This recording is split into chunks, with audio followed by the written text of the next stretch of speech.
Good morning, and it's another day, 13th of December. Today is a public holiday, so might as well we read some Kierkegaard discourses. Basically, what I was reading yesterday is he must increase and I must decrease. This is the topic of this discourse by Kierkegaard. Of course, he's quoting the Gospel according to John, chapter 3, and it refers directly to John the Baptist. And this is a saying that John the Baptist used to say, I must decrease and he, Jesus, must increase. With genuine joy, John said these words: If you, my listener, recollect, as you indeed do, the baptizer's powerful preaching unto repentance, his prophetic boldness in judging the high and the low, the holy wrath with which he laid the axe to the foot of the tree, there you are bound to be deeply moved when you consider the sad gentleness, the joyous ferocity with which he speaks of his relation to the coming one.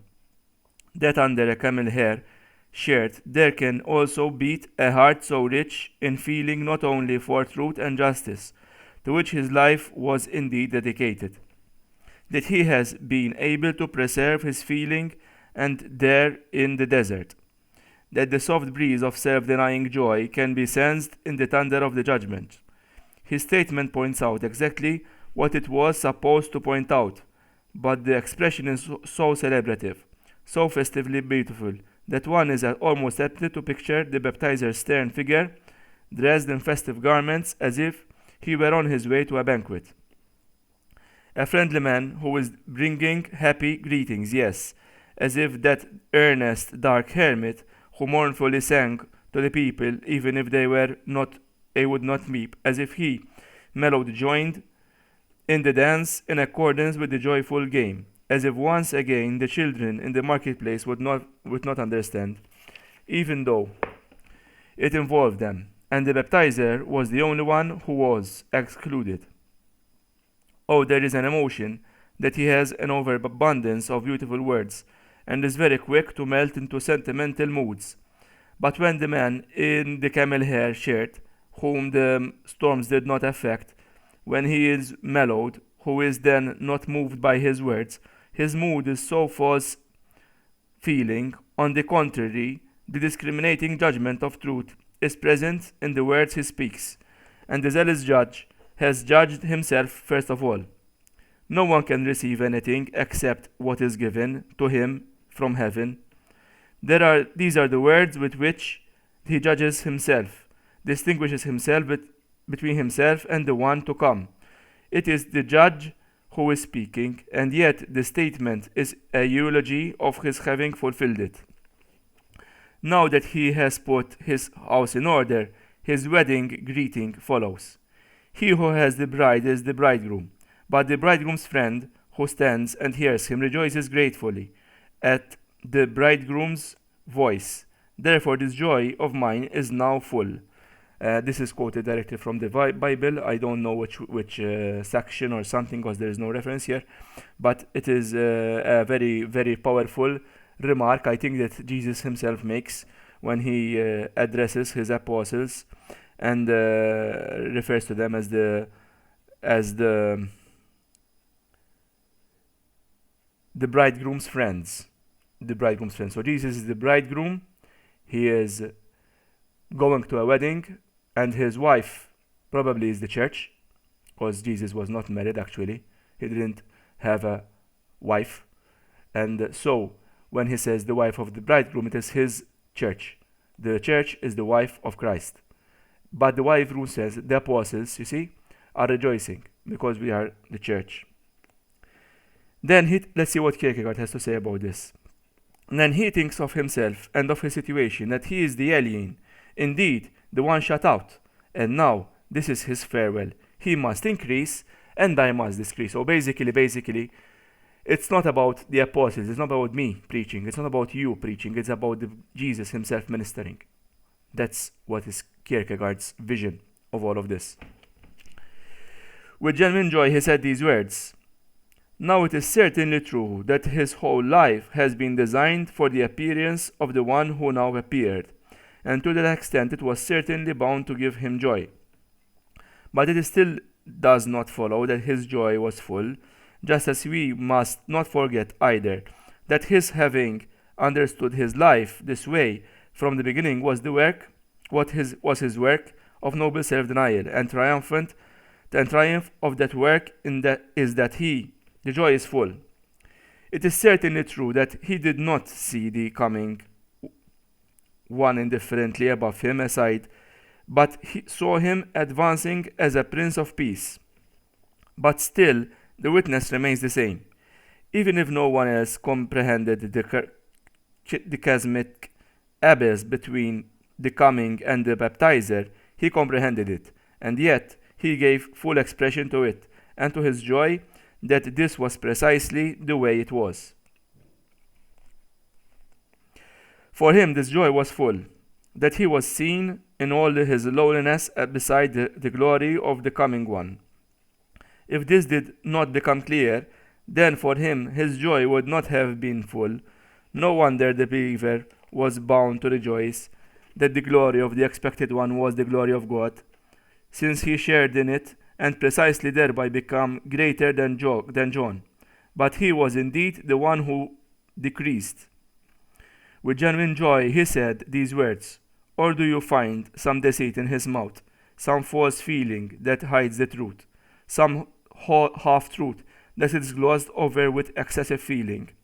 The expression itself is presumably just as fervent, just as beautiful as that which it expresses, which is certainly the most beautiful, the genuine joy of self-denial.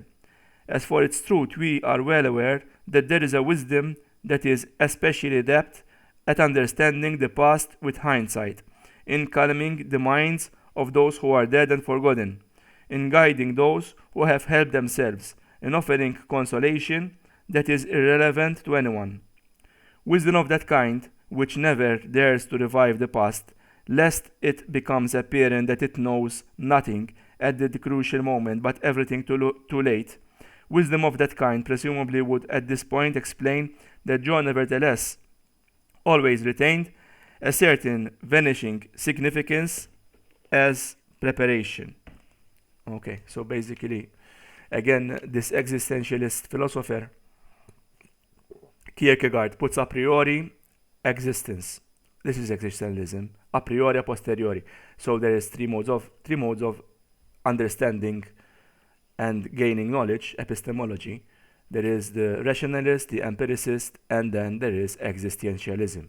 And two of the greatest existentialist philosophers were Kierkegaard and Jean-Paul Sartre. And I put them in contrast to each other because existentialism can have the atheistic dimension emphasized by Jean-Paul Sartre and the Christian perspective, which was the original sense in which existentialism came into being, because Kierkegaard predated Sartre, okay? It was Kierkegaard who invented existentialism, not Jean-Paul Sartre. Jean-Paul Sartre reversed it, actually.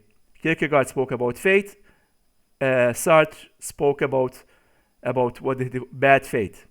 He was a pessimist, you see? Kierkegaard was an optimist. He talked about fate in his first discourse, the expectancy of fate.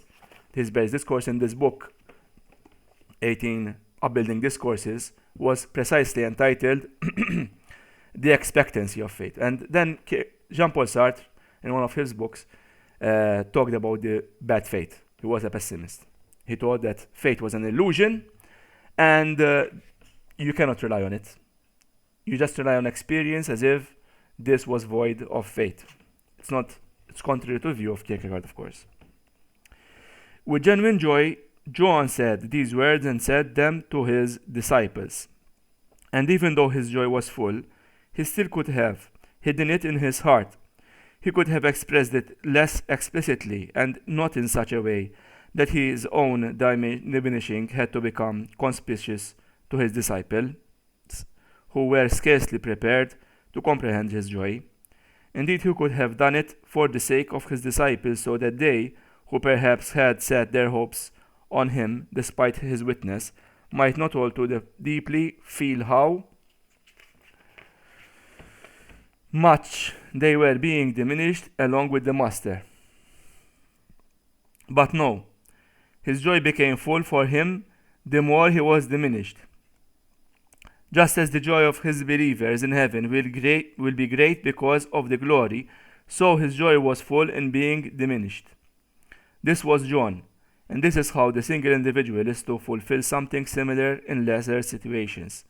If he has first of all learned to deny himself humbly and to master his mind, then joy will also be victorious. So we'll stop here.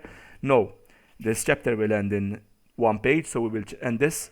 But this is an important point. Humility, yes, self-denial, humility. Like John the Baptist, he said, I must decrease, Jesus must increase. It's not about me, it's not about the apostle, it's about Jesus. See? Humility. Which goes again in contrast to the atheistic perspective, where there is no God, so it's me. Look, I'm the DJ, I'm the king, I'm the lecturer, I'm the professor, I'm the whatever. No. That's not the Christian perspective. It's not me, I must decrease. It's about Jesus. See? Exactly as the way Catholics have the Eucharistic celebration. And the first part is the liturgy of the word, where we read from the Bible and the priest does a reflection on the Bible. But the second part is the sacrament of communion, of the Eucharist, where the priest, in humility, kneels before the consecrated host, which is actually through transubstantiation, becomes the body and the blood of Christ. So see, the humility, it's not about the humility, it's not about the word of God, like the Lutherans, unfortunately, who lost the sacrament. I don't know if perhaps I might go to Copenhagen in the chapel that Kierkegaard used to visit.